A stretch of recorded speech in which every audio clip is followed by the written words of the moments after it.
You listened to him on the KVJ show for years. Every time he tried to talk sports, he'd get shut down. After years of begging, we finally gave in. Brought to you by Bremen Motor Cars in West Palm and Jupiter. A world-class experience. Visit BremenBMW.com. And by Wellington Anti-Aging. Low T? Go to WellingtonAntiAging.com. It's Kevin's Other Show on 640 The Hurricane. Well, here we go. What's up? Kevin here. Bobby, Diener, Jordan. Leo going to be jumping in just a bit. Got a full crew today. Lots to hit, too. Anybody want to do an overreaction to last night's game? Oh, I love knee-jerk reactions. Yeah. Yeah. Houston in 3. They're just gonna cut out a game. Golden State is just it's a They're three-game gonna sweep. they're gonna give up after game 3. I like it. Yeah, well, last night, good thrashing, 119 to 106. Durant, that's the big question. Nobody can guard him. Yeah, he's pretty bonkers. 37 points last I think night. we already knew that, didn't we? Yeah, we did. You knew he was going to get what he was going to get. I think it's a lot of these, you see these teams, it's about the role players. Mm-hmm. The people you expected were doing what they were doing. Durant did what you thought, 37 points. James Harden, 41 points. Yeah. And then I think it's, okay, what's going to Score happen? 41 points and still lose sucks. I know. Yeah, That's gotta really suck. Right, and by 13. Yeah, exactly. You score 41 points, and you still lose by 13. I think, any of these series that you look, it's about the role players. If you're going to get pretty much what you expect in most of these games from whoever it is that's that MVP for each team. Durant did his job. Harden did his job. Klay Thompson did his job. Then you had a couple that were a little bit questionable. Steph Curry was a little bit quiet, but you didn't really need him because Klay Thompson hit, 6 3-pointers? Yeah, no big deal. Yeah, so that's not bad. Chris Paul, you happy with 23, or you need a lot more out of him? I mean, it's fine. I mean, can we really ask Chris Paul to score 30 a game in this series? Does he have to, if they're going to have any kind of chance? He might have to. I think that's the thing, yeah. Yeah, that's really where it boils down to. He's going to have to go crazy in order to be able to hold it back. Because, I mean, the reality of it is that Golden State's a juggernaut. They're just an absolute machine, and there's nothing that the Rockets have. They don't have enough in order to be able to beat them. They just seem to hit another gear. Have they? What have the Warriors just been kind of? Not to say dialing it in, because they had a great year, but when you look at records and everything else that's coming into it, even the regular season, it just seems like the Warriors going, okay, let's show you something. It does seem like, from that, I think they played Utah in the first round, right? And now here we are in the conference finals, and it does. That game 1, if we're going to overreact, my big overreaction from this game is saying that maybe Houston is overmatched. Are they? You lose by 13 at home when your star scores 41 freaking points, and you still get blown out. I think another thing, too, is looking at the box score here, Chris Paul, 3 assists.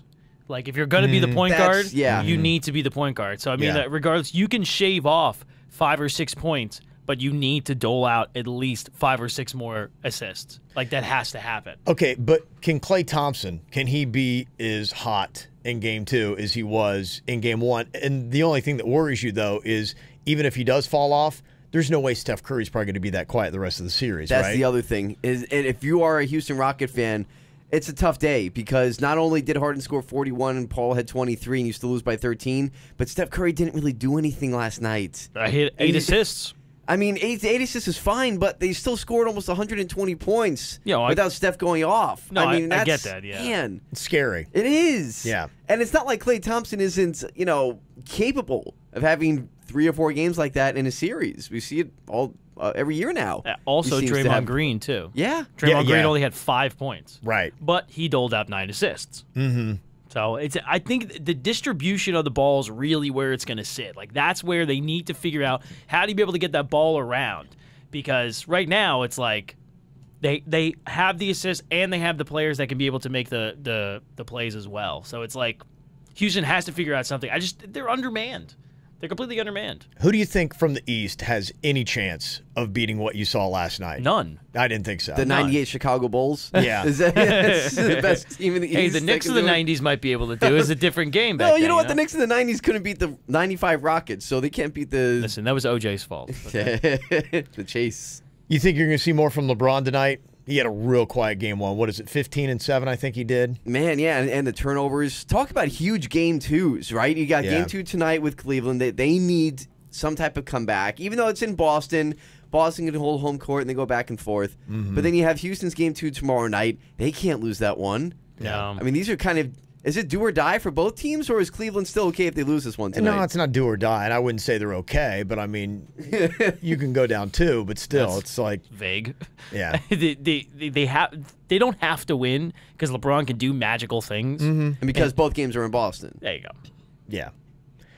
Well, they kept trying with everybody last night. The trick that they did with LeBron the night before, trying to recreate magic. That's the new thing now this week, is they're going to test to see what everybody's memory is. So because bad. LeBron, they thought was so impressive and recalling the last 4 plays of the game that he was just in.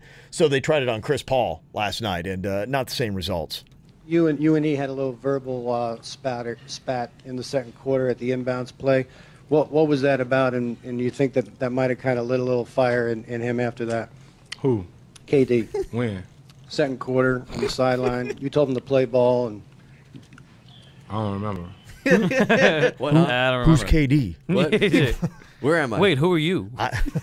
Where am I? Wait, who am I? Was he just kind of playing dumb there though, because he didn't want to answer questions about trash talking? Yeah, or? I would. Yeah, I think so. I hope. That's what I'm trying to figure out. Yeah.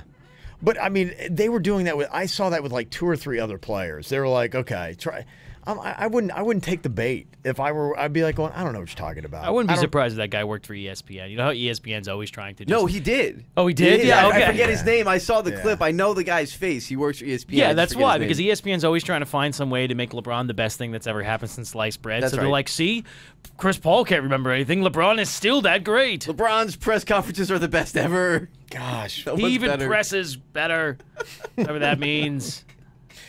Do you hear what was going on with D'Antoni? I'm listening to this guy. I'm like, did he just have a peanut butter sandwich? Sounds like, right? Yeah, you just sound like you just got out of the dentist. Was he having some kind of medical emergency? Maybe that was that's going why on they there? lost. He was all hopped up on Novocaine. Yeah. The difficulty for anybody. I mean, he's that good, but it's like Chris Paul in that mid-range. They're going to take those. Chris Paul. What? I don't know what His this tongue was. sounds swollen. What's wrong with him? It's like Chris Paul in that mid-range. They're going to take those. I don't understand. He really sounds like he's got a little bit. He's left the cotton balls in or something like that. Huh? What? Huh? We can't allow them to take, the threes, that wide open threes that they have. We can't allow. Okay. We had 16 turnovers, they're 9. We can't allow. I good. don't know how many layups we kind of missed, and they ran out, and that's when they got a lot of open shots. So there's just a bunch of stuff we can clean up. But the stuff we can clear that. What is he doing? I was talking to you the other day. I was saying that Chris Paul will come out and do something special. It's like Chris Paul in that mid-range. They're going to take those. Yeah, I don't know. Yeah, Chris Paul in that mid-range. What's going on there, man? I'm kind of concerned for him. Yeah, right. Yeah, somebody help him. Mm-hmm. He needs Sounds he's a better dentist. I mean, that Novocaine should have worn off way before the game. He's got something going on. Gotta tell you, did you see what D-Wade did? It's kind of cool, man. I need to follow. I need to follow D-Wade a little bit closer on his Twitter or Instagram or whatever it might be. Or Gabrielle Union could have gotten a free movie in the other night. What? Yeah, he and Gabrielle Union. She's in this new movie, Right. and so they went and rented out a couple theaters and showed the movie for free, and then tweeted out about it and said, "Hey, if you want to come watch the movie, it's all good." It's a little Mother's Day gift on Sunday. Wow. Yeah, she's in the movie Breaking In, and they invited fans to catch 2 screenings. They did it at the AMC Aventura 24. And they just opened it up. They said, just go in and say, the Wade sent me, and Happy Mother's Day. # pay it forward. The Wade sent me. Yeah. How about that? Yeah. They do stuff like this. They've done other things on their Twitter. You're right. We should start following because they just give away random things sometimes. Oh, they no. like- Talk about the clothes? The $1,200 hoodie? Yeah, that ain't giving it No, away. that's- That's not giving away crap. Yeah, that's a garage sale. No, he didn't give that away. That was pretty cool, though. Yeah, she was on Twitter bragging that the movie was against all odds. It made, on a tiny budget, like 3 times what their budget was for the opening weekend. Nice. Wow. Are they the coolest, couple in South Florida that we have? Is there anybody? Because you've got Enrique Iglesias. Who's he with now? He's Yeah. with. What's his husband's name? No, Wait, what? What are you trying to say there? Pitbull. Yes. It's Pitbull. He's with Pitbull. Yes. And Call they're, me Mr. 305. and they're a lovely couple. They look very nice together. Fireball! Yes. Sports gambling, still kind of a big deal. One of the big conversations that is still going on. And one guy, Mark Cuban, what does he got to say about it? Yay or nay? We'll discuss with that next. Think Loria did a bad job? Wait till you hear this crap. It's Kevin's Other Show on 640 The Hurricane.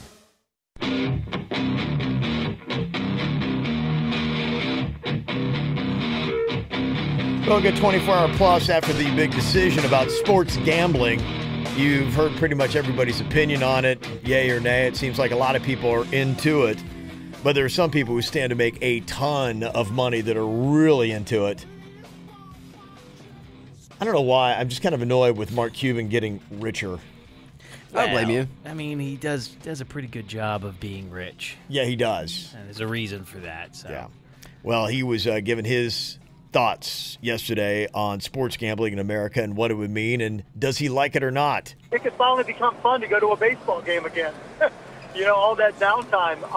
A basketball game, football, it's easy to see how you'll have fun at the arena, at the stadium, and while you're watching it, whether it's online, on traditional TV, in fact, this could even help traditional TV because of the zero latency or minimal latency of traditional broadcasting. So, I think this is something that benefits everybody, even tangentially associated with sports. Mm-hmm. There you go. Were they interviewing him through a window or something? What the hell was that? How do you have that? How do you have that much money? You can't find a better link up for an interview. I was going to say. Yeah, it sounded like it was being done through like a McDonald's drive-through window. Like, what is happening there with that audio? It would have been great if you just ordered some French fries in the middle of that.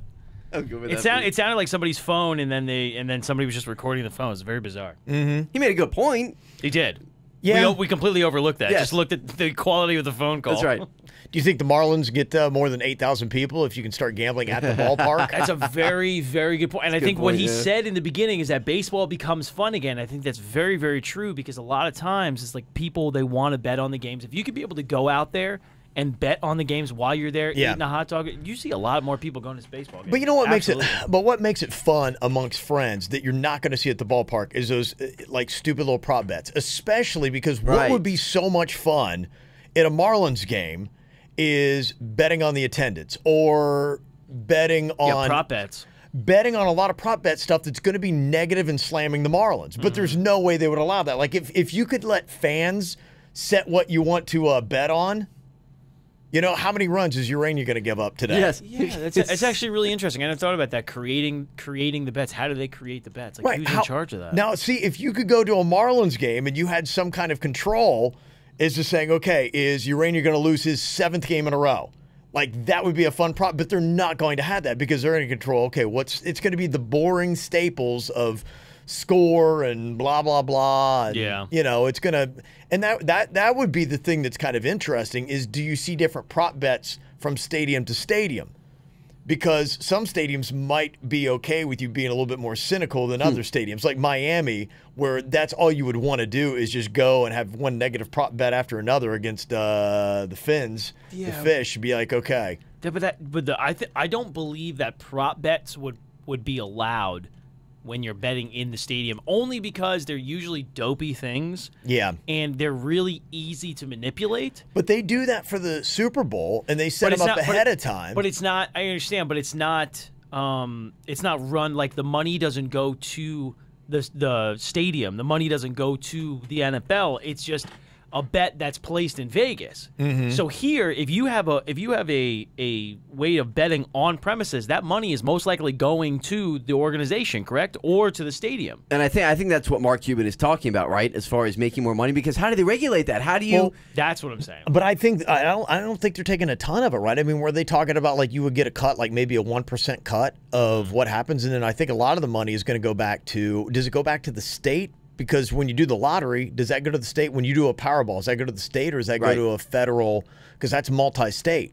So when you buy a Powerball ticket in the state of Florida, is your money staying in Florida or are you sending it to wherever Powerball is? I believe it goes to the state that it's registered in. So if somebody's buying a Powerball in, New York, then it goes to New York. Florida goes to Florida. Well, it's probably, or maybe it's a percentage. Like whatever, how many ever tickets you sell in Florida, that's how much money you're going to get back. Right. And I think it just depends on those state sales. And I just wonder, how will that equate? I mean, this is one of the biggest questions. I mean, it's such a new thing. We have to figure out how this is going to work. I mean, are they going to have actual gambling inside the stadiums? Well, and my question, is it going to be, I think so. I think they will inside the stadiums. You'll actually be able to gamble inside the stadiums. But the question is, how will that vary from stadium to stadium? Because if it's going to be a state-controlled thing, you may be able to do some awesome betting if you go to a Red Sox game, but the Marlins are afraid to bet anything, or there's just nothing exciting to bet on. So it may not be. It's true. It's going to be hard to regulate, but it would probably be along the lines of like a franchise. Like, let's say you open up a stadium and then you owned a Chick-fil-A. You want to put your Chick-fil-A inside that stadium. Like, you're going to keep the profits because you're the owner of the franchise, but you still have to pay rent for being there. That probably you probably won't see stadium run betting inside the stadium, but you probably will be able to bet inside the stadium. But it's going to be through a third-party affiliate.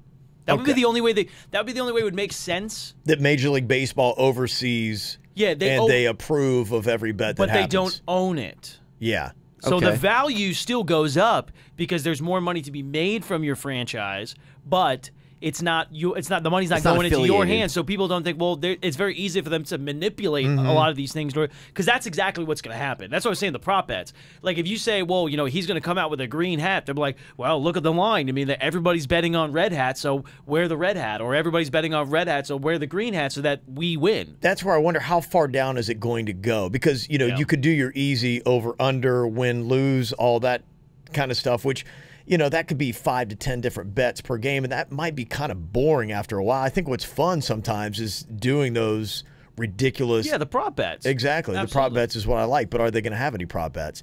I mean, there's still more questions than there are answers. The biggest thing they look at is the cut of the pie and how much it is. They believe unregulated sports betting nets somewhere between $113 to $247 billion annually. I actually thought it was higher. Honestly, which is insane. Yeah. It's still insane. In fact, that higher figure at 247 is more than the combined value of every sports, professional football, basketball, baseball, and hockey franchise combined. It's amazing. I mean, that's just how much gambling could be. And then Mark Cuban's so pumped because he's thinking, like, for instance, his Mavericks are going to double in value, which is very possible. I mean, and that's the thing about it. Like you say with baseball, how fun would it be? And that's a good point by Ricky as far as having like a third party in there. How fun would it be if they just put out an app? Let's say it's, Ricky and Diener's betting service at Marlins Stadium. And we put out an app where you can bet on everything going on in the Marlins game, balls and strikes. Can you imagine betting on balls and strikes live during the game? How much money that brings? That would be insane, yeah. I mean, man, I could get away from you though. If you're drinking and you like put in your credit card and it keeps taking money, you're going, yeah, I'll put money on that. And you could walk away. That's like a Touch Tunes at a dive bar. Like, that's bad. You throw in $5 to that Touch Tunes, you get those 14 credits, and then all of a sudden you have a couple drinks, man. You're down $50. Next thing you know, you played an entire Leonard Skinner album. Can I say I think this is a great idea? I think we need to do this. come up with an app. It is. I'm sure corporate will love it. But for the people that hate all those people that and hate the concept of like the Gamblers Anonymous and people that get addicted to it, I mean, how much more easy is it going to be to gamble? Super. It's an enabler. Yes. Absolutely. I mean, I'm not even a gambler, and I could see me totally wrecking my life in one season.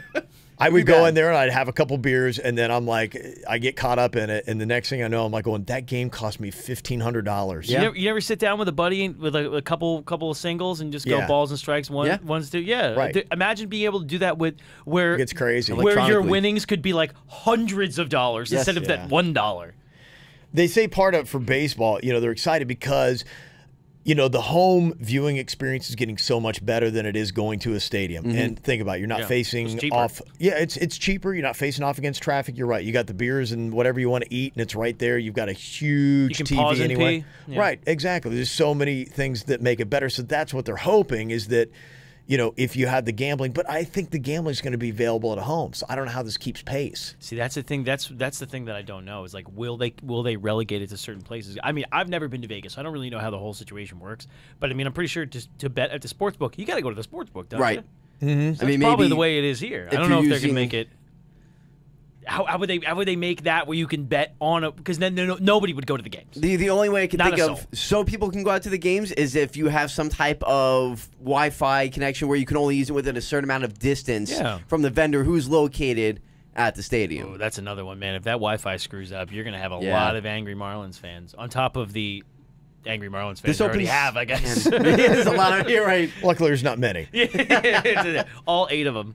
Coming up here in a couple minutes, could this possibly happen? Imagine this, the rich get richer. Bryce Harper joining the Yankees in the offseason. Yep. What are the odds, and could it happen? Our resident Yankees lover, Leo, comes in here next to discuss.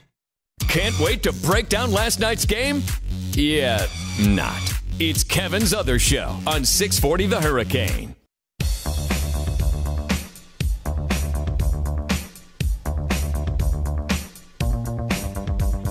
Who gives him this catalog? Feel Seriously, this one? What the hell? I'm trying some different things here. DJ Diener. That's right. Yeah. Just loving it over What are there. you doing, bat mitzvahs and stuff? Side. After my wrestling show is over, I go do those. Oh, stop with the plug in the wrestling show. We're breaking down just already how amazing it is looking at the Yankees, their big sluggers, 2, 3, 4, 5, already double digits in the home runs, on pace, each of them to hit 40 home runs this season. And imagine this, the Yankees in the offseason pick up Bryce Harper and add him into the mix. I thought when I first heard it, I'm like, there's no way possible. But I was reading an article about it. I'm like going, not only does it look plausible, I'm like, I think it's going to happen. It could. Yeah. Leo is in here, and I said, do you have anything to say about the Bryce Harper thing? He said, oh, a ton. Yeah. Here we go. Okay, so unleash the Leo. Because, first of all, Shut I'm like, my mic off now. the first thing that I saw on this, I'm like going, okay, first of all, you're not going to have any, like, where are you going to put him? But then they're talking about, well, maybe what you would do instead is you would wind up seeing like Brett Gardner would be swapped in and out, and they would just take the extra outfielder and put them in the DH spot. Well, they're kind of doing that now. Look, Gardner, I think this is his last year, if not this, the next. He's the longest tenured Yankee, but he's getting up there. Judge, for a lot of his time in college and even some in the in AAA, he's a center fielder, so he could play center. Then you could kind of like put Harper and Stanton on each side. But the whole thing for me is, isn't this unbelievable? Here's my problem, though. Here's my problem is I don't want the Yankees to be that video game team. To me, that takes all the fun out of it. I don't want to, everyone's like, oh, Harper, Machado. I'm like, what are you doing? Basically the all-star team every year, and that's not really fun. It's not competitive for anybody else. And honestly, I still think, even with a lineup that sounds that sick and sexy, a good pitcher can still shut them down. And you've got two really good pitchers that are also possible free agents at the end of this year. One who is Clayton Kershaw. Could you imagine that lefty in Yankee Stadium? Ooh, that's it. And then you've also got Sale. You've got Patrick Corbin for the D-backs. He's another solid pitcher. So to me, you've got the bats. It's time to go get the shutdown pitching. What everyone forgets about in the 1998 Yankees, which this team gets compared a lot to, is they had 4 studs. You know what I mean? You had Moose, you had David Wells, you had Cone, you had Hernandez, you had really great pitching, and then you had obviously Mariano Rivera. So, that's what won them those games. I told you that stat one time. From during that the dynasty that the Yankees had in the late 90s, after the 8th inning with a lead, the Yankees were 169-1. Oh my gosh! That's it. They lost one game. And you know what that game was? That was Game 7 to the Diamondbacks in the World Series. Oh, in 2001. Oh, that's right.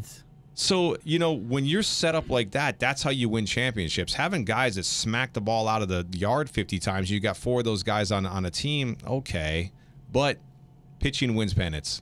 So, to me, I'd rather see them go after some high-quality starters than think about Bryce Harper as a Yankee. The one thing that they possibly talked about is seeing how Stanton does in the playoffs.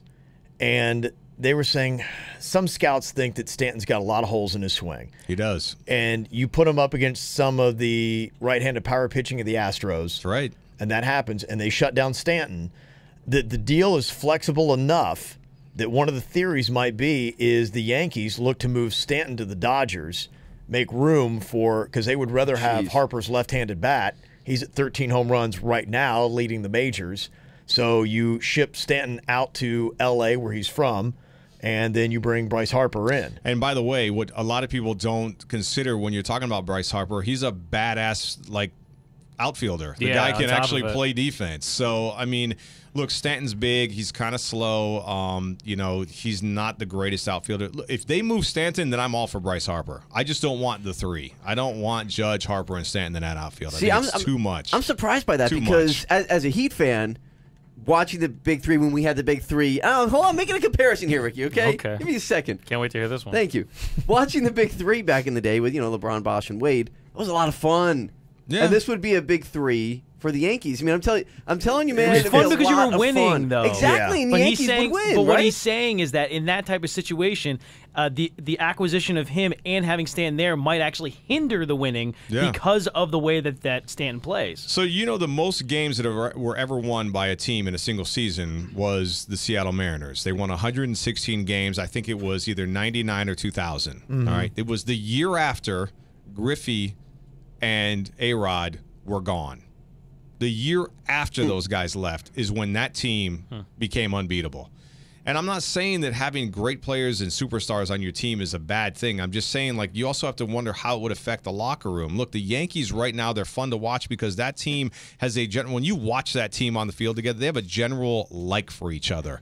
You just don't know what you're mixing into that whole thing. And if you've got too many superstars, I think it could get a little weird, Okay. So plus Bryce, Bryce would come in, he'd have better hair than everybody. Every single people person. Get catty. And their wives. And the Yankees could have their pick if you had Bryce Harper, Stanton, or Machado next year. Who do you want of the three? I would I like Stanton. Here's why. Because even when that guy was struggling, when he was getting booed, I think he handled the media correctly. People are like, you're getting booed. He goes, I went 0 for 5. I should get booed. I love that answer.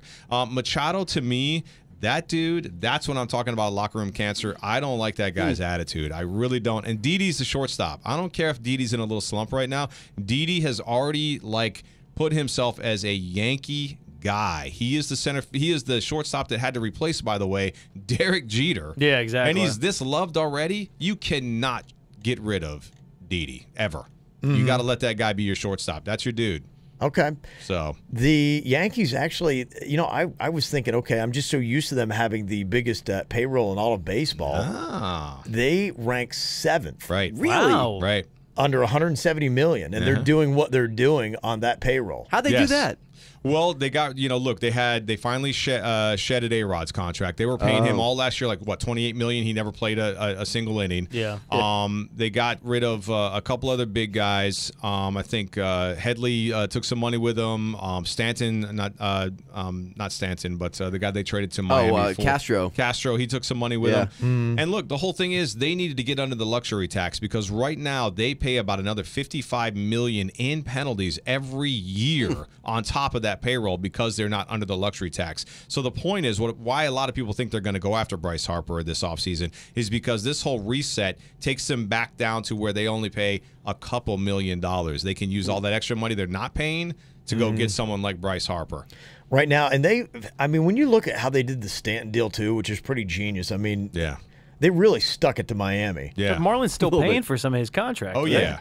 Well, and so they ate a little bit of it, and what it is if he decides to opt out after a couple years, if he says, look, I can go get more money, I hate New York, whatever it is, then the Yankees only pay 27 of the $30 million. So that's why that came in at such a good deal. Yeah, they're doing $25 million a year for another 9 years on Stanton. They think Harper and Machado both going to be 26 when they hit free agency. $400. Easily. $400 really million. for both of them? Easily. They're saying probably $35 million a year on 10 to 12 year deals. Yeah, that's what they're looking at for. That's ridiculous. Either one of those guys.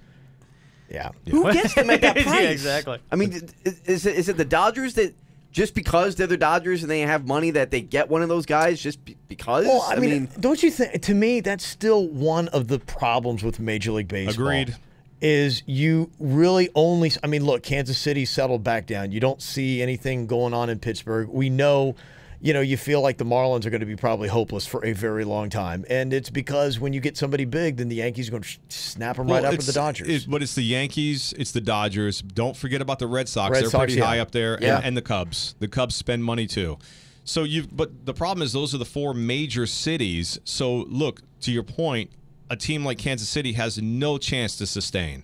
They went to back-to-back World Series, and now they can't win a game. They can't. They're horrible this year because all the people that get famous while they're there winning those championships then leave to sign big deals. To me, I think the MLB should do a max 3-year deal because, first of all, you're going to sign a Bryce Harper for 12 years. What's this guy going to look like in 12 years? You can never tell me that in 12 years when you're still paying that guy $35 million a year that he's still doing what he's doing now. Right, so you can't do any more than 3. Yeah, 3-year cap, man. Revolutionary. Yeah. Coming up here in just a second. Everybody wants to get into the superhero movie game because it's worth so much money. So what do you think about Tom Cruise? Yeah. Oh, yeah. Tom Cruise, imagine him in the next Avengers movie. Could it happen? We'll discuss next. Get Kevin's other show whenever the hell you want on YouTube and at 640thehurricane.com.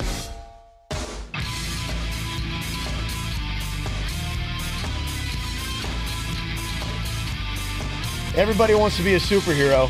I mean, think about it. When you're a kid, what'd you want to be? You want to be a superhero, man. That's what you went out and played. I wanted to be a Ninja Turtle. Which one? This says a lot about you, by the way. Which one? Donatello. Really? He was the leader. Okay. I was more of a Michelangelo guy. That's because you're an idiot. So it apparently sells a lot, huh? It does. It really does. That was just too easy.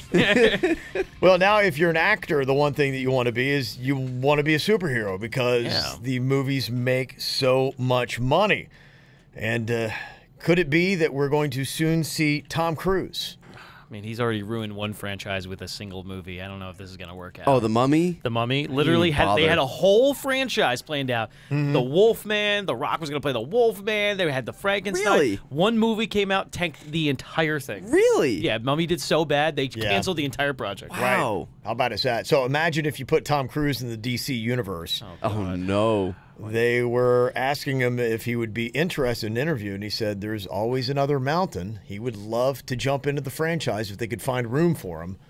Maybe as like the Green Lantern. I don't know. Oh, Christ. Yes. We just found somebody worse to play Batman than Ben Affleck. Well, no, this is just like DC. Like DC and Marvel have been doing this for a couple years. Marvel has just trumped DC. No DC movie has made anywhere near what the Marvel movies have made in sustained making. DC doing this of putting Tom Cruise in their movie just proves that they are just complete friggin' idiots. Well, we were talking earlier on KVJ today about like the most awkward sex scenes ever. And a lot of the ones that came up, Tom Cruise was like people like Vanilla Sky or Eyes Wide Shut. Oh, yeah. And I don't know, there's just something that's awkward about him. I mean, does anybody want to see Tom Cruise in a sex scene?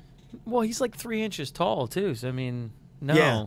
It's been a while. I mean, you think about it, it's been a while since he's done one, probably wisely so. I mean, Jerry Maguire wasn't bad. Is he still considered good looking? That was actually considered one of the most awkward. The Really? Jerry Maguire, yeah. The whole up Sex against the scene. wall thing. Yeah. All right. Okay. But I think it's because I remember the movie. I bet you do. Michelangelo. I don't know what it is. I don't think. I'm just confused. Do people still find him attractive? Jordan, Tom Cruise, what do you think? Is he hot? Would you want to see him in a sex scene? You'd be like going, nah, I'm good.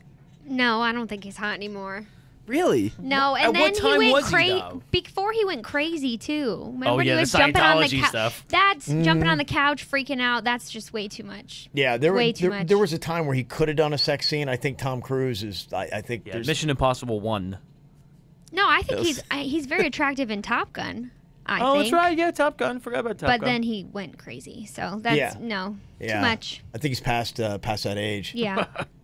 Now, how does this have to do with DC movies? I was so confused. Well, it's just Tom Cruise and bankability. I mean, do you want to put him in there? I mean, would that be a major flaw for the DC movies, or does it make the superhero movies better? Well, I mean, with Green Lantern, they need a new Green Lantern. I mean, with what they do You with see the Ryan last Reynolds, one? yeah. Oh, God. I mean, even Ryan Reynolds makes fun of the Green Lantern movies. I think he did in the last Deadpool. He made fun of He says, don't make the super suit green. Yes, or exactly. animated.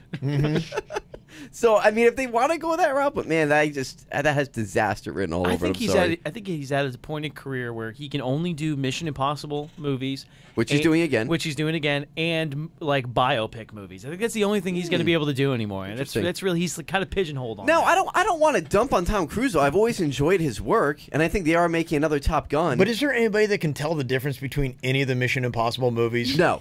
Oh, I couldn't tell you the plot of any of them. They've been trying to make a new Top Gun for like 5 years. Yeah, that's true. I know they have, and it hasn't been made. Yeah, it's true. I think I can remember the plot of the first Mission Impossible. Past that, no. I think the last one was called Ghost Recon. Was it? They had a Ghost Recon? Protocol, right? Ghost Protocol. There it is. And I can't even tell you I don't even know what happened. I just know Simon Helberg's in it. Sure. Got me. Sure, why not? It's like the Ocean's movies. You're like, what the hell did they steal in the third one? I'm so confused. They made a new one of that. I just saw last night. The all women. All one women. Ocean's 8. How about that? Worked well for Ghostbusters. I don't know if you guys saw this story. You know, we're talking to Matt Lincoln from CBS 12 on Friday, and he had said that Jay Ajayi was the worst locker room guy he's ever seen, and the reason why the Dolphins shipped him to Philadelphia, even though, you know, he still had some tread on the tires and he was a durable running back that was good, he was just such a cancer in the locker room. And there's another story out there that kind of like paints him in another bad light. He's being sued by the owner of a mansion in Los Angeles, claiming that he trashed the place, and he's charging him $25,000. You know, it's understandable. Okay, you give it to a guy, he just won a Super Bowl, he's got a ton of money. I mean, that to me is not what's so surprising, but apparently when the owner's like going, hey man, I mean, you trashed this, you tore this up, he's got all these things, he's like, you broke tables, scratched floors, you guys were like smoking whatever, wherever. That's part of the problem. When he confronts Jay Ajayi about this, Ajayi supposedly pushed him and started threatening the guy. Whoa. Kind of got into his face and was like, he's like, hey, I'm going to kick your ass kind of thing. Huh. Yeah. In fact, the guy had to call local security to get Jay Ajayi off of his property. Now, he's denying the allegations, but, you know, if you see that kind of like brute mentality. The one part that I took out of that was that he didn't call the police. He called local security. So that means that they like are on like a friggin' island. Yes, that's right. And this is like the police that only jurisdiction is these 17 houses. Yeah, that's a good catch. That's how hoity-toity this place was. Yeah. So is Jay Ajayi a jerk then? I mean, because now we take the story from Matt Lincoln last week. We have this accusation. I think with any athlete, so much of it is that balance. You know, where you've got attitude, you've got problems, and then you've got talent. And it's just your talent's always got to override how big of a jerk you are. Yeah. You know, and not to say all of them are jerks, and it's nice and refreshing when you see somebody like a Drew Brees or somebody like that that's, you know, really not only a great player, but they're a model citizen and they do really good stuff. Yeah. But I think when it comes to the people that are problems, then that's what you got to weigh out.